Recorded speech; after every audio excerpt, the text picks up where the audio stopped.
Welcome to English Grammar Center. My name is Monwar Hussain. I am an assistant teacher of Janojagaron Jatiyo Bidyalay Hajipara.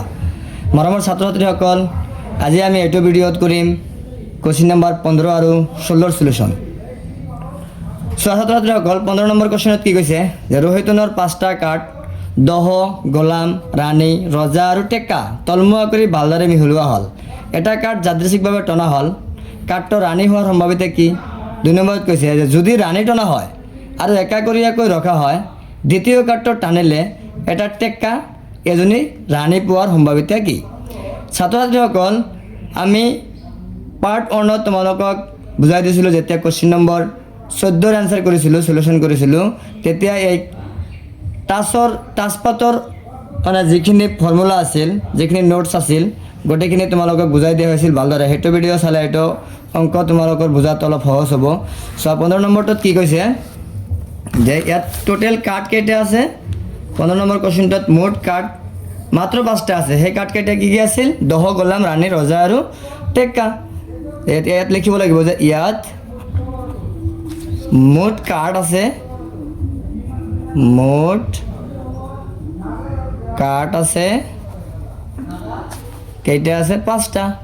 যদি বুজি নোপোৱা তেনেহ'লে অলপ সাইডত লিখি থবা কি কি কাৰ্ড আছে। ইয়াত দহ আছে, তাৰপিছত গোলাম আছে, এইটো জকাৰ যে, তাৰপিছত ৰাণী, এইটো কুইন, তাৰপিছত ৰজা আছে, এইটো কিং, আৰু এটা টেক্কা আছে, টেক্কাক এৰে বুজোৱা হয়। এইকেইটা কাৰ্ড আছিল। এই 5টা কাৰ্ড যদি তলমুৱাকৈ ৰখা হয় আৰু ইয়াৰ পৰা যদি এটা কাৰ্ড যাদৃচ্ছিকভাৱে যদি টানি অনা হয় নচোৱাকৈ, তেতিয়া সেই কাৰ্ডটো এটা ৰাণী হোৱাৰ সম্ভাৱিতা কিমান হ'ব? এইকেইটাৰ ভিতৰত ৰাণী কেইটা আছে সেইটো জানিব লাগিব। ৰাণী কেইটা আছে? কিউ, এটা ৰাণী আছে, আৰু টোটেল কাৰ্ড কেইটা আছিল? 5টা। তেনেহ'লে 1/5 হ'ব এনসাৰ। এইটো এনেকৈ লিখি ল'ব লাগিব আগত। এতেকে 1 নম্বৰত চোৱা কি কৈছে, কাৰ্ডটোৰ ৰাণী হোৱাৰ সম্ভাৱিতা কি? যে ৰাণী আছে কেইটা লিখিবা,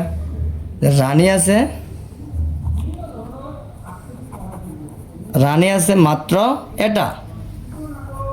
এতেকে পি অফ কাৰ্ড ৰানী পোৱা, পি অফ কাৰ্ড ৰানী পোৱা। তাৰমানে এই 5টা কাৰ্ডৰ পৰা এটা কাৰ্ড যাদৃচ্ছিকভাৱে নচোৱাকৈ যদি আমি টানি আনো, সেই কাৰ্ডটো ৰাণী হোৱাৰ সম্ভাৱিতা কিমান হ'ব? এই ৰাণী কেইটা আছে? এটা। ওপৰত এই 1 হ'ব, আৰু মুঠ কাৰ্ড কেইটা আছে? 5টা, তলত 5 হ'ব। এইটোৱে হ'ব এনসাৰ। তাৰপিছত 2 নম্বৰ কোৱেশ্চনটো ভালদৰে বুজি ল'ব লাগিব ছাত্ৰ-ছাত্ৰীসকল।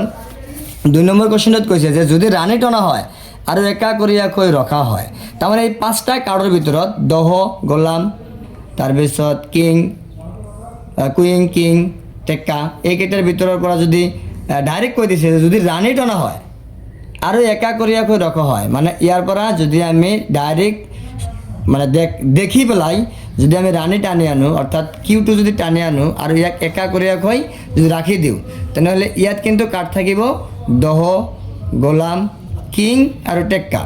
ইয়াত কেইটা থাকিব? 4টা কাৰ্ড থাকিব। কিন্তু এই 2 নম্বৰত কিন্তু টোটেল কাৰ্ড 4টা থাকিব। কিয়? কাৰণ ৰাণী টানিছে আৰু তাক একাকৰীয়াকৈ ৰাখি থৈছে। চোৱা, দ্বিতীয় কাৰ্ডটো টানিলে এবাৰ কিন্তু এই 4টাৰ পৰা কৈছে যে এই 4টাৰ পৰা যদি দ্বিতীয় এটা কাৰ্ড টানি আনো, সেই কাৰ্ডটো এটা টেক্কা, মানে এটা টেক্কা হোৱাৰ সম্ভাৱনা কিমান হ'ব? চোৱা, ইয়াত টেক্কা কেইটা আছে? এটা, আৰু টোটেল আছে 4টা, তেনেহ'লে 1/4 হ'ব এনসাৰ। আৰু 2 নম্বৰত কি কৈছে? এজনী ৰাণী পোৱাৰ সম্ভাৱিতা কি? চোৱা, ৰাণীটো আমি টানি আনিছোঁই, একাকৰীয়াকৈ ৰাখি থৈছোঁ, ইয়াততো ৰাণী নায়ে, তেনেহ'লে ৰাণী কেনেকৈ হ'ব? এইটো অসম্ভৱ ঘটনা হ'ব, গতিকে এইটো সম্ভাৱিতা 0 হ'ব। চোৱা, আমি এইটো এনেকৈ লিখিম যে যদি ৰাণী টনা হয়, যদি ৰাণী টনা হয় আৰু একাকৰীয়াকৈ ৰখা হয়, আৰু একাকৰীয়াকৈ ৰখা হয়, তেন্তে তাত মুঠ কাৰ্ড থাকিব কেইটা? 5টা আছিল। তাৰপৰা ৰাণী একাকৰীয়াকৈ ৰাখি থৈছে, গতিকে 4টাই হ'ব। মুঠ কাৰ্ড কেইটা থাকিব? 4টা। এ থেকে ক নম্বৰ ক নম্বৰত কি কৈছে যে এই চাৰিটাৰ পৰা যদি এটা কাৰ্ড টানি আনো সেই কাৰ্ডটো টেক্কা হোৱাৰ সম্ভাৱিতা কিমান হ'ব। চ' এই চাৰিটা কাৰ্ড যে আছিল সেই চাৰিটা কিন্তু এই চাৰিটা আছিল, এই চাৰিটাত টেক্কা এটা আছে, সেইটো লিখি ল'ম যে টেক্কা আছে এটা, এতেকে পি অফ কাৰ্ডটোৰ টেক্কা হোৱা। চ' ছাত্ৰ ছাত্ৰীসকল ইয়াত টেক্কা আছে কেইটা, এটা। ক নম্বৰত কি কৈছে কাৰ্ডটোৰ টেক্কা পোৱাৰ সম্ভাৱিতা, মনত ৰাখিবা চাৰিটা কিন্তু কাৰ্ড আছে এতিয়া টোটেল।